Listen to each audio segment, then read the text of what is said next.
Alright guys, Fangsel here, and yeah, I finally got the cape. Well, I can't really say finally because it's my second ever try, but yeah, I got the cape. I wasn't the first to do it, nowhere near the first, but I did it on my first proper go, which was good for me anyway. So, in the video, it's just wave 30 to 37. I know you've probably seen it all in live stream, but, in case you want to go back to it, here it is to see.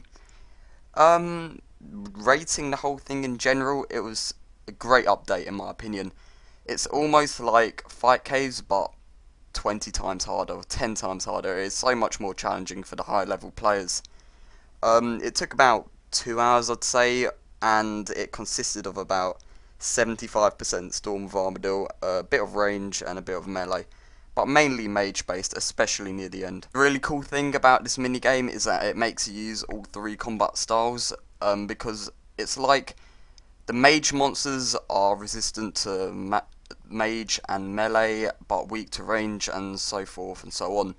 So it makes sense to use the right combat style, so that's why I brought, Pernix, Virtus and Torva, as they all did come in handy. There are also these little, like, power-ups, I guess you could call them. You see them in my invent. They're sort of like little things to help you on. They, like, make you invulnerable for a short period of time, restore your HP, etc. But, they do make it a bit easier, but I think it's all good. They've brought some new monsters in, which I think was quite a good idea, as well as the original ones such as Jad. Well, Jad is the only original one, but some of the new monsters do resemble the old ones, like the level 400 mages are very similar to the level 360 ones in the Fight Caves. But yeah, this is pretty much Fight Caves but stepped up a notch. For example, the boss in Fight Caves is Jad on its own, but in this you have to fight Jad about 5 times, and in one wave you've got to fight 2 of them at once. And when Jagex said, without 90 stats, etc., you're going to find this almost impossible, it really is true. Without having a pack yak, I find it hard to see how you'll even have enough, potions and supplies to last the whole journey. As I pretty much finished with an empty pack yak getting onto my uni, so, it was running thin on supplies, and with a tortoise and lower stats, I see it very hard to even, get to the end, let alone complete it. Another thing which made this cave twice as easy, I'd say, was Storm of Armadyl, especially on the boss. The boss is very high hit points, but it's extremely weak to Storm of Armadyl and Mage, I think. But, of course, Storm of Armadyl is the best Mage spell, so it's the best way to go. Yeah, really my own personal recommendations for if you want to give this an attempt is a pack yak, preferably next gear, although you don't need it, all these things do help. Pack yak, next gear, Storm of Armadyl, all these things. I don't expect you to have all of them, but I'm just saying that it will make it a hell of a lot easier. I have seen it done without next gear and without Storm of Armadyl, etc. But if you want the easy way, then do that. But I'm sure it's possible without them. I'll just, take the easy route out of everything nowadays. They also graphically updated Jad as well, which does make it slightly more challenging because I'm not sure how many of you players tried Fight Caves like back in the day when it came out, but the attacks were a lot harder to differentiate between each other as they look very similar. Or the attacks have sort of gone back similar to what they used to be, but not totally. It's still quite easy to see which one's which. I'd say it's just a bit harder than what Jad was before the update. But I'm sure when you get used to it, it'll just be as easy. I mean, I did get hit quite a few times by Jad, but I guess it's just because I hadn't done it before. As you can see now, I'm doing the double Jad wave, and for anyone who is planning on attempting this, your best tactic is to hide behind that rock when it spawns, as they both get attracted in, and you can just take them one at a time, which makes it a lot easier.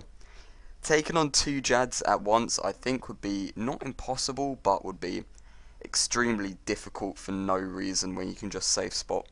So my favourite and most hated waves through the whole process, well, it started off with the one I hated the most.